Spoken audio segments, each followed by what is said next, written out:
Ouais, ouais, ouais. T'en as certaines, en effet. Alors, ça va dépendre beaucoup des caisses régionales. Alors, déjà les banques régionales sont mieux généralement sur le LBO, hein, format LBO, que les banques nationales comme BNP, Société Générale et autres. D'accord. Si on parle que des banques régionales, ça va aussi varier selon le conseiller, et Jérôme, qui est connecté, pourra nous en dire un rayon là-dessus aussi. Le conseiller, la caisse régionale. Il y en a qui vont prendre, par exemple, la trésorerie de la société cible en tant qu'apport, quasi fonds propres. Mhm. Certaines qui vont prendre le crédit vendeur comme apport. D'autres vont prendre que la trésorerie, d'autres que le crédit vendeur, d'autres les deux. D'autres vont prendre le earn-out aussi comme apport, d'autres pas.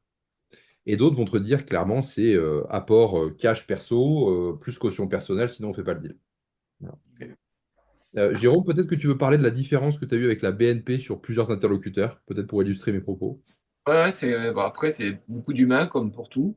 Mhm. Et même sur une banque nationale comme la BNP, on a eu deux discours différents. Avec un chargé d'affaires entreprise en région toulousaine qui lui considérait qu'effectivement la remontée de cash ou de dividendes exceptionnels pouvait être appréhendée comme de l'apport. Et puis j'étais mis en relation Alexandre avec quelqu'un d'autre qui était sur Marseille, donc région PACA. Et là, pour le coup, qui elle avait une autre approche et un autre discours qui était à l'opposé, c'est-à-dire pas considéré comme de l'apport. Pourtant, on était dans la même structure.